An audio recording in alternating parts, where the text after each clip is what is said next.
This episode of Romantasy Roundtable is brought to you by Shake Shack because it's what we ordered for lunch. If you like this podcast, please like and subscribe. Thank you.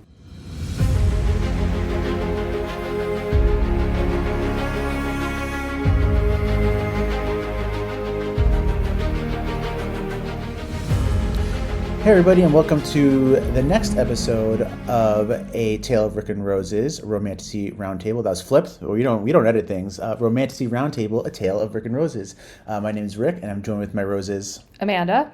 And Kim. And Kim's going to be leading in to talk this time. So this is our next episode. It's not necessarily episode 2, because we don't really have episode numbers. We have chapter numbers. And what we forgot to do, what I meant to come to the stream to say what we need to do, is figure out homework. So we're going to figure it out on the spot. Do it live. I'm doing it live, guys. So we have read through... Oh, I get this wrong all the time. Amanda, what have we done? We've read chapters 4, 5, and 6. That's the one. We've read chapters 4, 5, and 6. And I'm going to do a quick little recap summary of chapters 4, 5, and 6, and then we can talk about it. So chapter 4, right? We got Poppy and Victor. They secretly assist Agnes, right, whose husband, Marlowe, had been bitten by a craven. Don't know what they are yet, right? And is cursed to turn into one. So Poppy uses her gift to ease Agnes's emotional pain. I actually had a question about that. We'll come back to that later. And she kills Marlowe to preserve his dignity because he's turning into one of these things, and they want to prevent the curse from spreading. I feel like we're supposed to do this. We're supposed to do the thing that your ChatGPT did. It's fine. We're going to talk about it in general, though. Like, okay. I want the feelings, right? So before his death, he revealed that another man had been bitten, and they might not have taken care of him in time. So Poppy went to go do that. So I had a couple questions here in this chapter. My first question was, I forgot what it. Oh, like her gift, right? Like, so I knew she could feel people's emotions, but I guess she can. So it seems like. It doesn't seem like she's necessarily like taking their pain away, because she's like projecting like a positive mental image. Like she talks about, like, I think there's like a sunset or like a beach or a breeze or something that she's holding in her mind. And then I think she's able to transfer that image to somebody else. That was my read of it. I thought it was the image enabled her to like put happiness into the other person. Interesting. So I didn't think of it as the image was being conveyed, but that was sort of the tool or how it works for her to be able to, soothe them in a way. Soothe is a good word for it, I think. Yeah, so just in terms, I think we should go a little bit ahead because I had questions and some things here that were answered actually, I believe, in the next chapter, and I'm going to do a little bit more just to refresh our memory. So in this next chapter, so they went to go deal with that person. The second guy, and I actually was like, oh, this guy's going to get out or something. Yeah. They got him pretty, like, he was taken care of. Yeah, that was surprising to me. I was like, why write that? Right, I feel like it went nowhere. It did it actually. It was like... So I'm like, is it going to go somewhere, or was this truly unnecessary? Right, it was a unnecessary cliffhanger, at least. Yeah. For the end of the chapter. I've said this to both of you, not live on the air, but this author, whose name is Jennifer Armentrout, she's got Dan Brown syndrome, which is where every chapter ends in a cliffhanger. It is manipulative. It's why the Da Vinci Code was so popular and why everybody read the rest of his books. Because you like literally can't put it down, because you like have to keep reading, because you like need to know what happens next. The other thing about Dan Brown is I felt really smart reading it because each chapter was like a page. And I was like, I'm reading so many chapters. I'm so smart. I read those books. Because you are smart. Take a shot. Here we go. All right, so... I highlighted a quote from the first one. So they basically said from the previous chapter, chapter 4, it was basically they said, obviously Victor hadn't been pleased. What he was doing was considered treasonous, right? And I was like, well, why?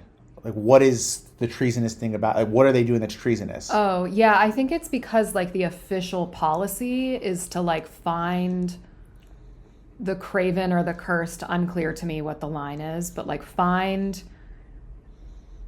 the vampires and burn them. Right.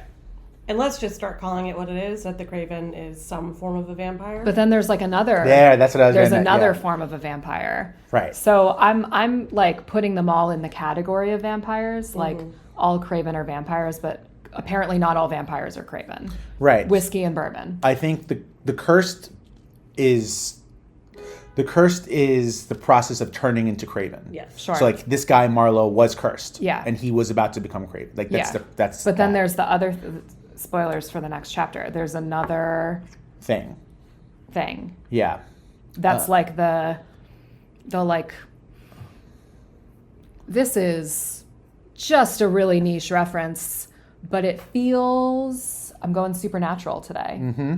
The great television show Supernatural. It's a car. There's a car in the show. The car is the third brother. Anyway, it feels Leviathan to me. It's like older than the angels and the demons. Mm-hmm. It's like the mother of the monsters. So it feels, it's like, what's it called? The vampire in chapter 6?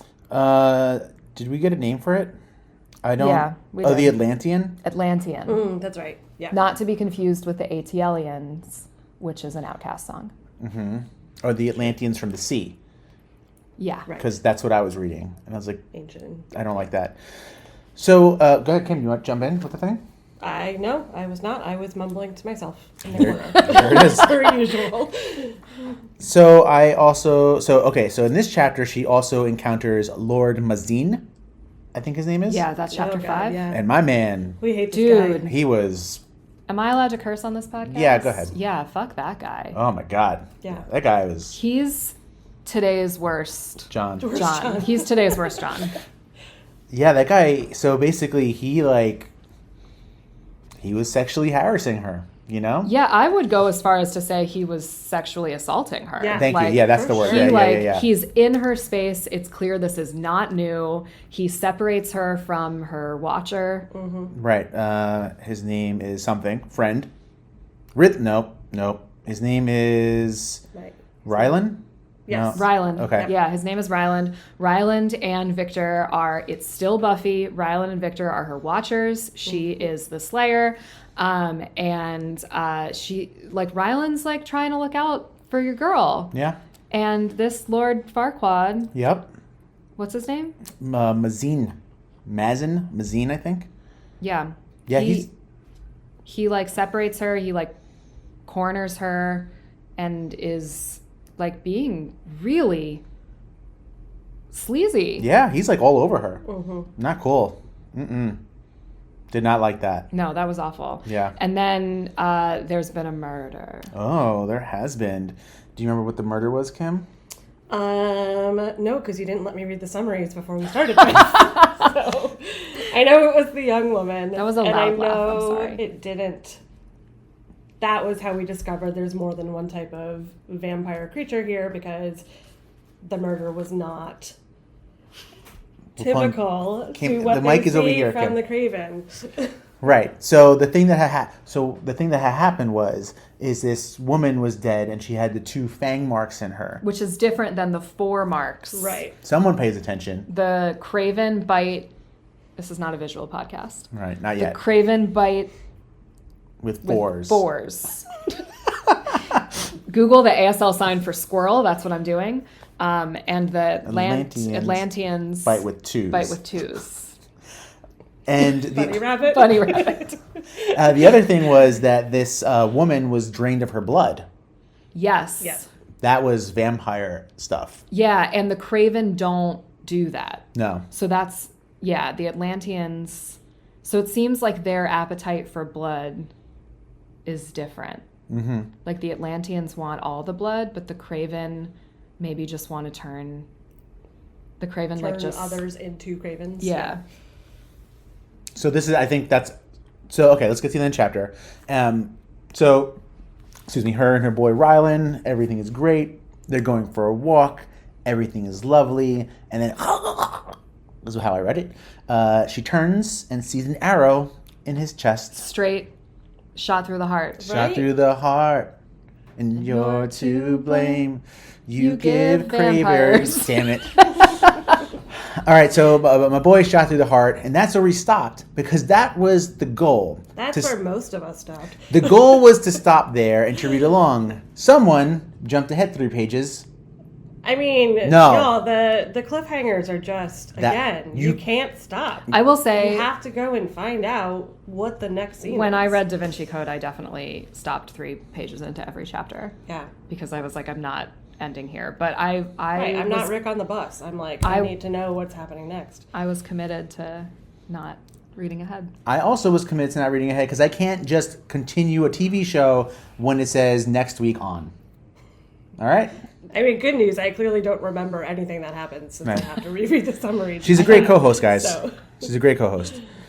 So it's funny how I took some notes on this book. I took notes too. I'm going to get my phone. She's getting her phone. So when it said Craven, I wrote, she's definitely going to love one. I don't think so.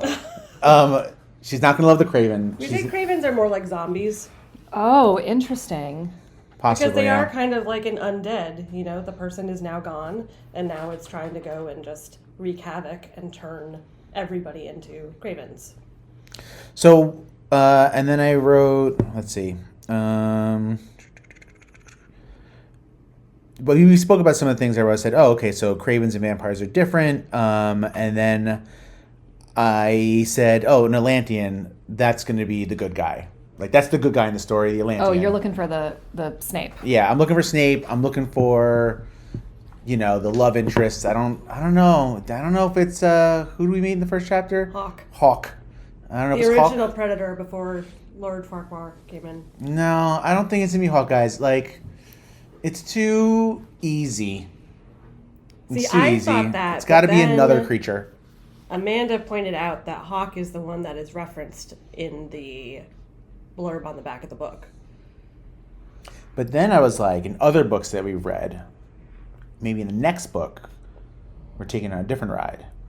It's like, What? This is the Tamlin.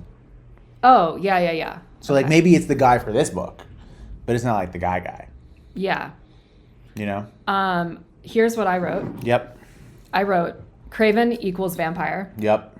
Cursed equals bitten but not yet vampire. Yep. WTF bit this lady. And then my other notes are not about vampires. Okay, go.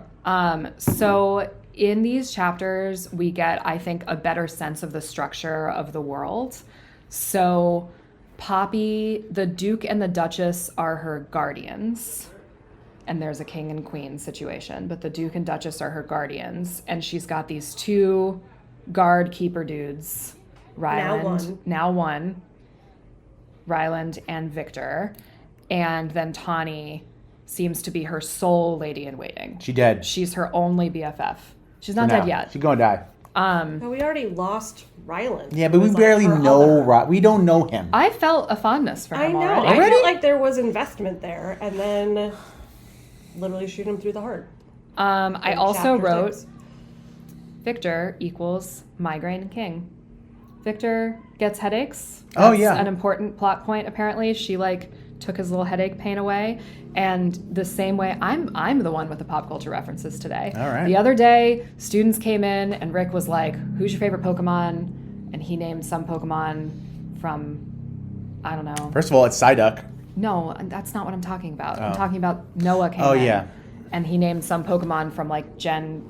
Whatever. Yeah, and Rick was like, 17. that's not an original 151. I'm not interested in that. And then Rick said his favorite Pokemon is... Psyduck. And I said that Psyduck is the patron saint of migraines. So as a person with migraines, game recognized game, Victor is a migraine king. Victor is Psyduck. Victor is Psyduck. He's going to have a headache and explode the world psychically. I will say I do think the book is picked up a bit. I agree. I found these chapters more interesting to read than the first 3.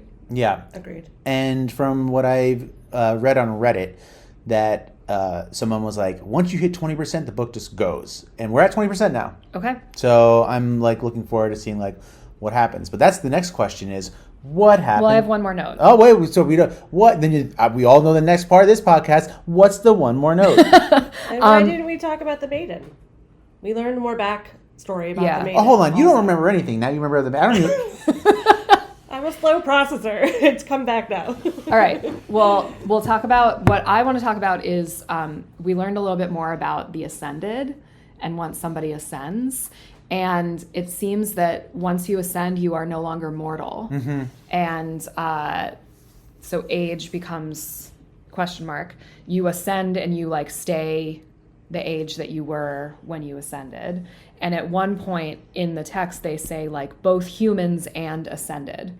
So ascendeds are no longer human. So it seems that in order to be human, you must be mortal. If you're not mortal, if you've ascended, you're immortal, you're not human anymore. I wonder if these vampires are ascended. I thought that ascended meant that you'd become a vampire, but apparently that's not. And people's eyes change color? Right, yeah. Because who's ascended? One of them is, right? The Lord Farquaad. Lord Yeah. Farquaad, right. Are the ascended immune to the Cravens and Atlanteans, so they can't become cursed? Are the ascended creating the Cravens? Well, the Atlanteans created Created. the Cravens. Okay. I feel like there's going to be a twist, right? There's got to be some sort of twist. That's how things happen, right? Yeah. So like the ascended right now, good. We think they good, but they be bad later. But why they be bad, I don't know. Yeah, I don't trust him. I mean, to be fair, we've only met one ascended, and he sucked. the asshole of the story currently. Right. Well, that we know, he's the only ascended we know of. Yeah. It's possible other people are ascended and they haven't told us. Oh, that's a good point. Oh, we would have seen their eyes though, no? Not if they haven't told us anything about Victor's eyes. That's true. He's probably got gorgeous eyes. All right, so I don't know, scholar of the maiden. You have something to tell us about the maidens? And you can correct me if I'm wrong in my memory here. But we did learn that she is the one who survived an attack. Yes. And Right. so she did not turn and instead now has magical powers. Right. So is that how you become the maiden? Right. So that's why there could technically be more than one maiden per generation. So she's not the Slayer. Although, spoilers for halfway through season 1 of Buffy, there are 2 Slayers. So what happens next? Oh, Ryland's dead. He gonna stay dead. I think. Ryland's dead. Who's coming after her? Yeah, Victor's gonna have to step his game up because he's the only. No, Hawk's gonna become her Correct. other guardian. Oh! That's what's gonna happen. I love that. Amanda stole my thunder. Okay, that's what's gonna happen because Kim and I are on the same brain. Okay, so Hawk's gonna become her other guardian, and she's gonna fall in love with him, and it's gonna be weird for our buddy Victor. Oh yeah, I like this. This is And good. then they're gonna kill some more vampires. Nah, yeah, I agree. She's gonna fall in love with a vampire. She has to. I don't think so. I think she will. I think Hawk's the guy. I don't And know. they either have to go out into the mist, Oh, yeah, the right, the mist. mist. and or the mist is like coming into the city, getting over the rise. That's somehow. it. Yeah. So, all right, what's our homework, Amanda? Well, we've been reading 3 chapters, but we've decided we want to pick it up And why is that? because we would like to read Fourth Wing. Yeah. And so we want to finish this book series. Homegirl's prolific. It's a lot. She wrote 5 and then 4 prequels, and I just we're committed to finishing this book, but I'm not willing to commit to reading the other 8 books. 7. And so after this book, I think we're going to read the first Fourth Wing book. No, we're reading the 3. We're going to read the first Fourth Wing book, and then we'll decide where we're going from there. Are we going to bounce back and forth? Are we going to read all the Fourth Wings and then come back to this? Are we done with this series? We're not done with this series, but I don't know. Everyone on Reddit's going crazy for Onyx Storm, and I want to be part of the conversation. Okay. Well, we can talk about this off the pod. So do you have an idea of what you'd like to read? I don't. So we're on chapter 7. That's on page 122. I was thinking we could read 5 chapters. Great. Does that feel, because it's not like a full double. So that would be 7, 8, 9, 10, and 11. We would stop at the end of chapter 11. So that would be page 183. How many pages is On that? Kindle. That's like 60 pages. Does that feel reasonable to I mean, folks? I'd go one more. Do you want to do a full I'll 6? go. All right, we're reading chapters 7 through 12. I'm Great. good with that. I mean, I can go more. We're reading chapters 7 through 12. 7 through 12. And if we finish and need to record the pod earlier than Thursday, then we will. We absolutely will. Today is Thursday. And question came up in my class today. If you had to give up one sense, what would it be? I went with my sense of smell. Oh, hard disagree. So that's what I went with. I feel like it's cheating. I'd give up hearing We teach sign language. because we teach sign language, and I feel like I'd be fine. It would suck, but I'd be fine. I think of the senses, I would also give up hearing. I do not teach ASL. But she's like learning through osmosis. I could do a bunny rabbit. That's about it. I also questioned, like, do I want to give up my sense of touch? No. I don't know if I need that. And then we got into interesting conversation that I had to bring in a science teacher, and basically was like, if you lose your sense of touch, can you not feel pain anymore? And they were kind of like, technically, no. You That's wouldn't bad, though. I know. That's why we landed on that. Yeah. That's why I was like, actually, if you can't feel pain, I don't want that. Yeah, because then you So- can't sense danger. Yeah. Right. All right. There we go, everybody. We have our homework. We're reading through Chapter 12. chapter 12. So the next 6 chapters. And if you're so inclined to, please send us any questions and or comments. Thanks, everybody.